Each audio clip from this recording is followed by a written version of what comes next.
স্বাগতম জনাইছো মই মানক প্ৰতিম শৰ্মাই আপোনালোকক সকলোকে GBN আসামৰ অন্য এটা ভিডিঅ' লৈ কালি এটা ভিডিঅ' বনাইছিলো মই ASSAMTETৰ ওপৰতে ভিডিঅ'টো বনাইছিলো হাইকোৰ্টৰ যেটো মুকদ্দমা মামলা যেটো এই মামলাটোৰ ওপৰত যিসকলে হাইকোৰ্ট কৰিছিলে কেছ ফাইল কৰিছিলে মই তাৰ ওপৰত ভিডিঅ'টো বনাইছিলো বহুতে অকমান ভিডিঅ'টো বেলেগ ভাবে লৈ গৈছিলে বেলেগ ভাবে বুজিলে তো বৰ ঠিক আছে একো নাই মই জাস্ট কৈছিলো তাত যে যিসকলে হাইকোৰ্ট কৰিলে তো তেওঁলোকে কিয় হাইকোৰ্ট কৰিবলগীয়া হল সেই কথাটো হে জাস্ট কৈছিলো বাকি একো কোৱা নাই মই কৈছো যে হাইকোৰ্ট যে কৰিলে এই যেটো মামলা এই মামলাটোৰ কাৰণে মই প্ৰথম ভিডিঅ'টো যিসকলে হাইকোৰ্ট কৰিলে মই তেওঁলোকৰ কথা কিছু কম আৰু নেক্সট ভিডিঅ'টো মানে এইটো আপোনালোকে যেটো ভিডিঅ' চাইছে এই ভিডিঅ'টো কম যদি হাইকোৰ্ট কৰে বা হাইকোৰ্ট যদি তেওঁলোকৰ পক্ষত হয় যে জিয়ে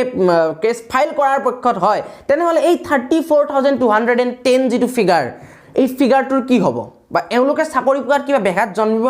নে এওঁলোকে আকৌ টেট পৰীক্ষা দিব লাগিব আজিৰ ভিডিঅ'টোত এইখিনি কম আৰু যেটো লাষ্ট ভিডিঅ' হ'ব এই তিনটা সিৰিজৰ এই লাষ্ট ভিডিঅ'টোত মই কম যে হাইকোৰ্টে কি কৰা উচিত মোৰ মতে হাইকোৰ্টটো মোৰ মতে নচলে তথাপিও মই কি ভাবো আসলকে তো সেই কথাখিনি আজিৰ এই ভিডিঅ'টোত ক'বলৈ চেষ্টা কৰিম তো বলক ভিডিঅ'টো আমি আৰম্ভ কৰো মই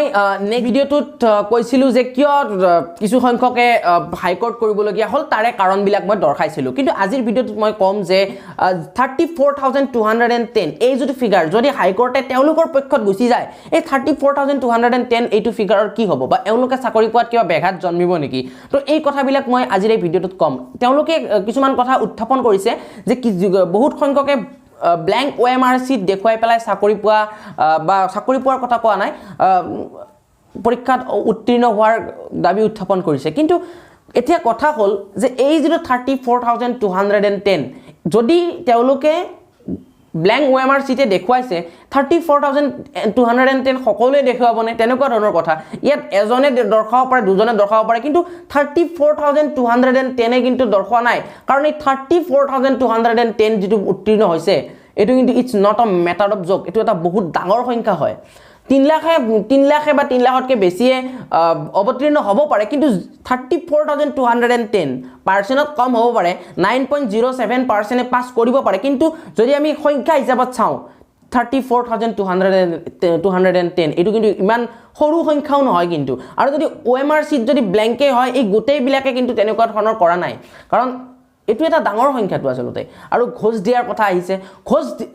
কোনোবাই দিব পাৰে এজন দুজনে দি পেলাই চাকৰি ল'ব পাৰে কিন্তু এই 34000ৰ সকলোৱে ঘোষ দিবনে তেনেকুৱা ধৰণৰ কিছুমান কথা আহি পৰে এতিয়া কৈছে যে কিছুমানে বাহিৰৰ সিলেবাসৰ পৰা প্ৰশ্ন আহিছে চক এনেকুৱা ধৰণৰ এনেকুৱা ধৰণৰ এটা এক্সামত টেটৰ নিচিনা এটা গোটেই অসম ব্যাপী এটা এক্সামত অকমান বাহিৰৰ সিলেবাস আহিব পাৰে যদি আমাৰ ৰিজনিং কেপাসিটি ভাল তেনেহলে আমি সেই প্ৰশ্নবোৰৰ উত্তৰ নিশ্চয় কি কৰিব পাৰিম আৰু যদি হে বাহিৰৰ এক্সাম আহিছে এই 34210 কিয় পাস কৰিলে তো এনেকুৱা ধৰণৰ কথা যদি বাহিৰৰ সিলেবাস হয় এজনৰ কাৰণেতো বাহিৰৰ সিলেবাস নহয় যিমানে পৰীক্ষা দিছে সকলোৰে বাবে বাহিৰৰ সিলেবাস এতিয়া কৈছে যে UPSC লেভেলৰ পৰীক্ষা আছে তাতো এনেকুৱা ধৰণৰ কথা যে এই 34210 কেনেকৈ পাস কৰিলে তাত মই ইয়াৰ আগৰ ভিডিঅ'টোত লাষ্ট ভিডিঅ'টোত মই ভিডিঅ'টো বনাইছিলো এটা পইণ্টৰ কাৰণে সেইটোৰ কাৰণে বহুতে কমেন্টটো কৰিলে তাৰ বাবে আপোনালোকক ধন্যবাদ কৈছিলে যে যিসকলে তেওঁলোক কিছু সংখ্যকে কমেন্ট কৰিছে মোৰ ভিউৱাৰ সাবস্ক্ৰাইবাৰ তেওঁলোকক ধন্যবাদ জ্ঞাপন কৰিছো সেই কমেন্টৰ কাৰণে মেইনলি মই সেই ভিডিঅ'টো বনাইছো তেওঁলোকে কিছু সংখ্যকে কৈছে যে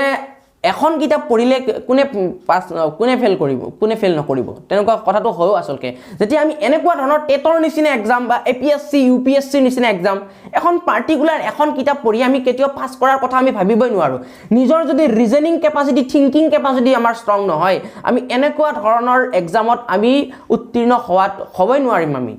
তো তেনেকুৱা ধৰণৰ এখন চন্দ্ৰপ্ৰকাশন এখন কিতাপ পঢ়িছো পুৰা একদম আদিৰ পৰা অন্তলৈকে পুৰা মুখস্থ মাৰি গৈছো তাতে পুৰা লিখিম বুলি ভাবিছো তেনেকৈ পাস কৰিব নোৱাৰি ঠিক তেনেকুৱা ধৰণৰ কমেন্ট মই বহুত পাইছো আপোনালোকক ধন্যবাদ জনাইছো আপোনালোকে যে কথাটো বুজি পাইছে যে এখন কিতাপ পঢ়ি কেতিয়াও আমি পৰীক্ষা দিব নোৱাৰো আমি ক্লাছৰ পৰীক্ষা দিব পাৰো ক্লাছত কৈ দিয়ে নহয় ইয়াৰ পৰা ইয়ালৈ আহিব এখিনি চাবা কিন্তু তাত কোনে ক'ব আপোনাক টেটত কোনে ক'ব আপোনাক যে তোমালোকে এই চেপ্টাৰটোৰ পৰা এই চেপ্টাৰটো চাবা তাত যিমান পঢ়িলে আপোনালোকে তাত ধৰি দিছে LP UPৰ বাবে কি লাগে BEd লাগিব বা DLEd লাগিব UPৰ কাৰণে ডিগ্ৰী LPৰ কাৰণে HS ডিগ্ৰী নালাগে LPত তো ইয়াত সকলোখিনি ইমান যে আপোনালোকে সেই সৰুৰ পৰা ডিগ্ৰী লেভেললৈকে উইথ BEd অৰ DLEd এই ইমান যে পঢ়িলে আপোনালোকে এইখিনি পঢ়ি আপোনালোকে কি বুজি পালে তাৰ ওপৰত বেছ কৰি পেলাই এই পৰীক্ষাটো পাতিছে ইয়াত এইটো সিলেবাসৰ পৰা এইটো সিলেবাস এইখন কিতাপ পঢ়িলে আহিব তেনেকুৱা নহয় আপুনি ইমান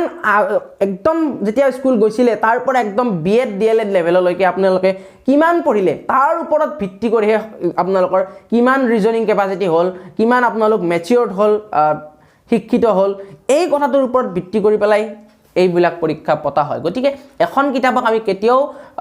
ভৰসা কৰি পেলাই আমি কেতিয়াও পৰীক্ষা দিব নালাগে এটোৱে মোৰ আজি এই ভিডিওটো আছিল গতিকে এতিয়া কথা হ'ল যে হাইকোৰ্টেনো কি ৰায় দিয়ে